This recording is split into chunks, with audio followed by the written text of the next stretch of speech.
I'm unable to do that. Oh.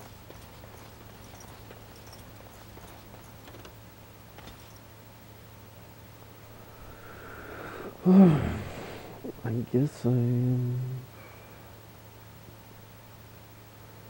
Actually, not quite. Not quite ready.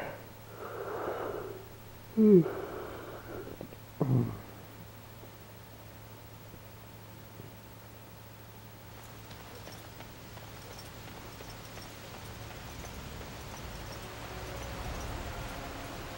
can't believe how relieved I was to hear you're helping us.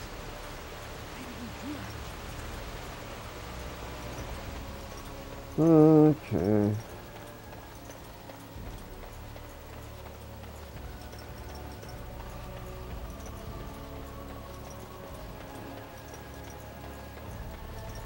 Here comes nightfall.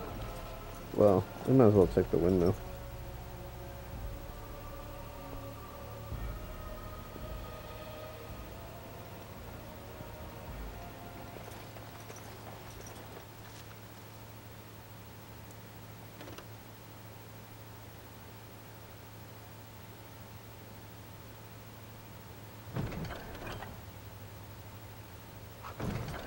Sweet.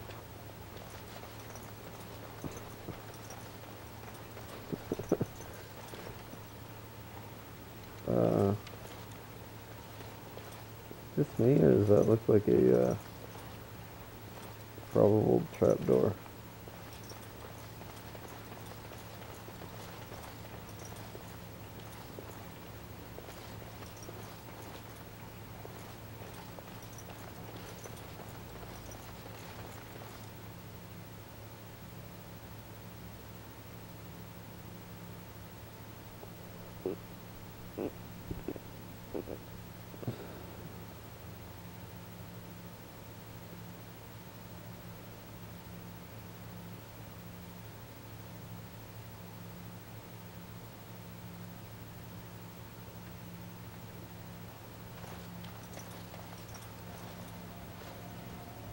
The Knights of Redcliffe are ready to fight at your disposal.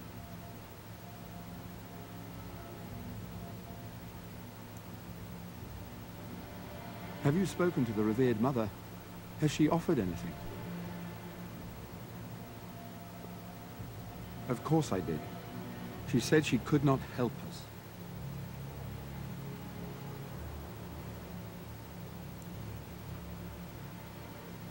She offers prayers to the Maker. Only she can call on him to guard us against this evil. How will we prevail without the Maker watching over us?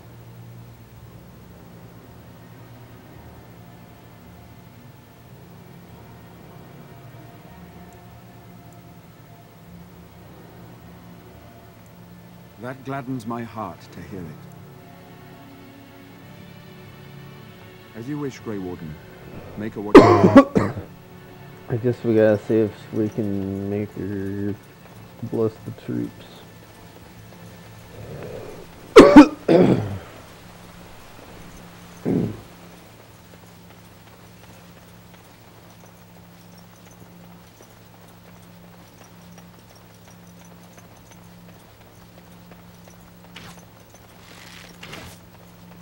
Hold your fire!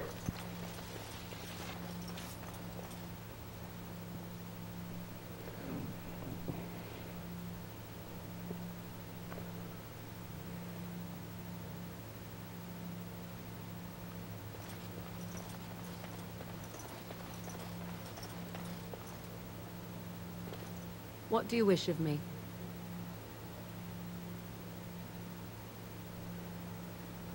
If you must.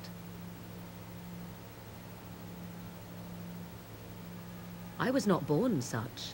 'Tis a skill of Flemeth's, taught over many years in the wilds. The chastened have tales of we witches, saying that we assume the forms of creatures to watch them from hiding. When a child is alone and separate from his tribe, that is when we strike, dragging the young boy kicking and screaming to our lair to be devoured. A most amusing legend.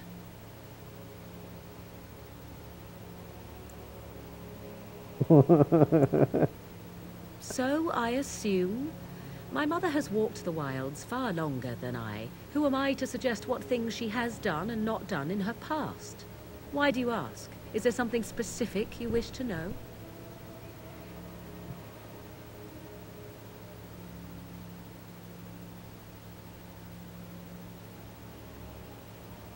The form of an animal is different from my own. One may study the creature, learn to move as it does, think as it does. In time, this allows one to become as it is. I gain nothing by studying another human. I already am the same as they are. I learn nothing. So the answer is no, my human form is the only one I possess. Anyone with sufficient will, but the act of transformation is a magical one. 'Tis a spell and thus requires a mage's talents. If you had a notion to learn such a skill for yourself, sadly, you must remain disappointed.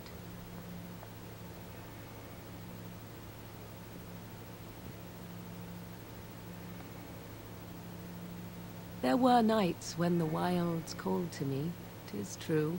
You look upon the world around you and you think you know it well. I have smelled it as a wolf, listened as a cat, prowled shadows that you never dreamed existed. But my life is as a human. I am under no illusions to the contrary.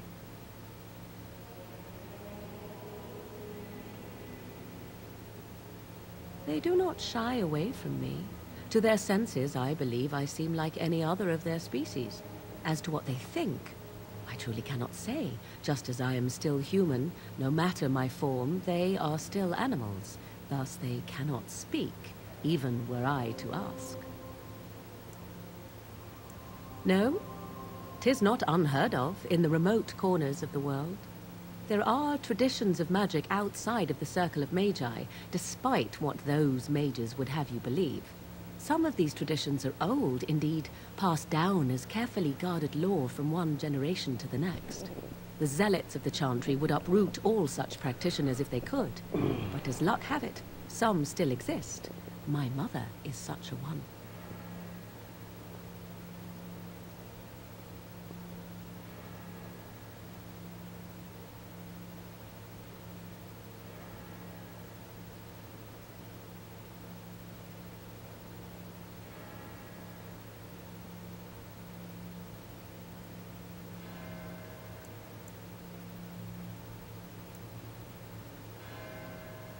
I am surprised you think so. Still, 'tis a pleasant thing to hear. Indeed. Have you an opinion on my abilities, then? Am I an unnatural abomination to be put to the torch?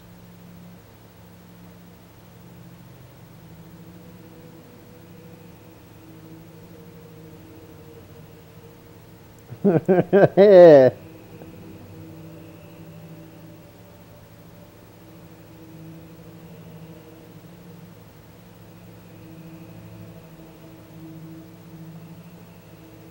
I wouldn't advise it.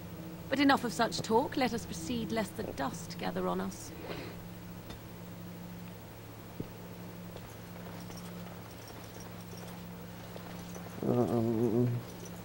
What's up? What is it you need, child?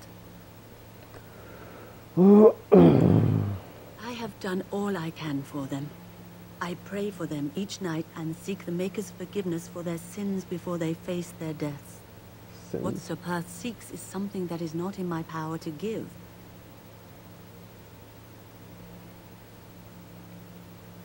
Sir Perth believes that I can protect them against these creatures, a shield only the Maker can provide, and that I withhold this power. Well, can't you just tell him the Maker will watch over him? Morale is a powerful thing, you know. You mean you want me to let them think the Maker protects them in a real sense? I will not lie to them like that.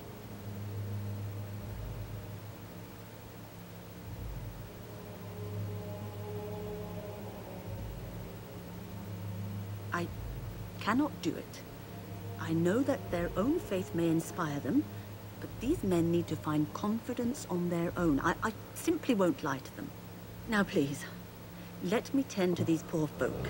I must do what I can, and I suggest you do the same. That sucks.